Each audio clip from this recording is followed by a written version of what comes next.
dikasih Tuhan Yesus, pernahkah kita berada dalam sebuah persimpangan? Kita melihat ada banyak jalan, kita melihat ada banyak arah, dan kita bingung jalan mana, arah mana yang mau kita pilih dan kita lalui.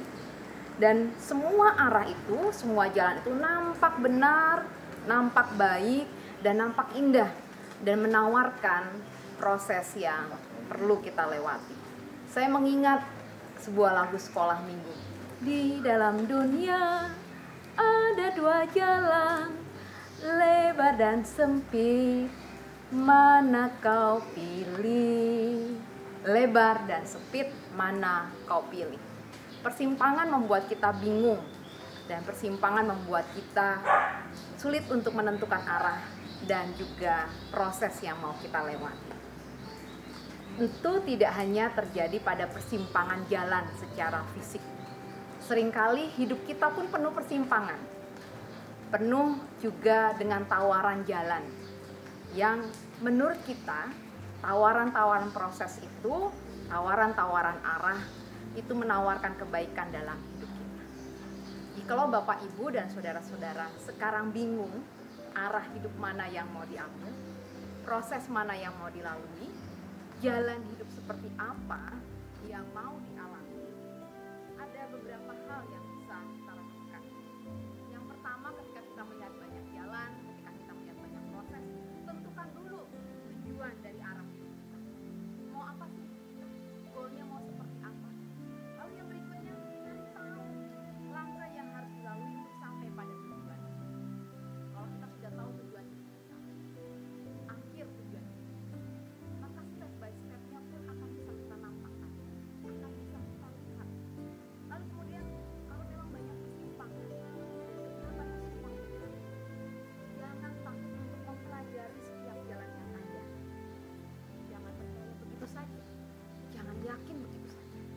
Sehingga ketika kita mempelajari setiap jalan yang ada, kita tidak akan tertipu, kita tidak akan mudah tergoda.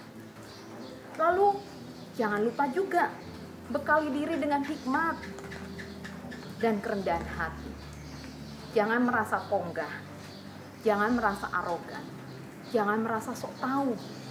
Meskipun mungkin Bapak Ibu punya tujuan yang baik dalam hidup, tahu step by step-nya, sudah mempelajari arah-arah jalan, arah-arah kehidupan dan tawarannya, tetap minta hikmat.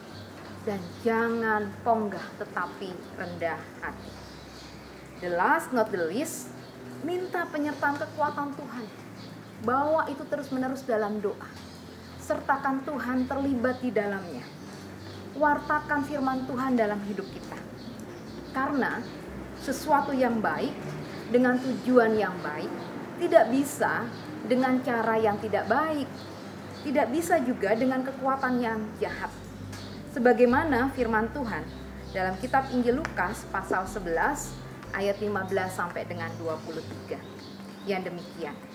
Tetapi ada di antara mereka yang berkata, ia mengusir setan dengan kuasa Beelzebul, penghulu setan.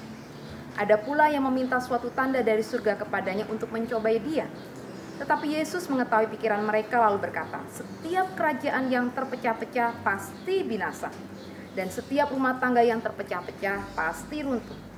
Jikalau iblis itu juga terbagi-bagi dan melawan dirinya sendiri, bagaimanakah kerajaannya dapat bertahan? Sebab kamu berkata bahwa aku mengusir setan dengan kuasa Beelzebul. Jadi jika aku mengusir setan dengan kuasa Beelzebul, dengan kuasa apakah pengikut-pengikutmu mengusirnya? Sebab itu merekalah yang akan menjadi hakimmu. Tapi jika aku mengusir setan dengan kuasa Allah, maka sesungguhnya kerajaan Allah sudah datang kepadamu. Apabila seorang yang kuat dan lengkap bersenjata menjaga rumahnya sendiri, maka amanlah segala miliknya. Tetapi jika seorang yang lebih kuat daripadanya menyerang dan mengalahkannya, maka orang itu akan merampas perlengkapan senjata yang diandalkannya dan akan membagi-bagikan rampasannya. Siapa yang tidak bersama aku, ia melawan aku. Dan siapa yang tidak mengumpulkan bersama aku, ia mencerai-beraikan. Demikian firman Tuhan yang mengajarkan kepada kita. Banyak jalan, banyak proses.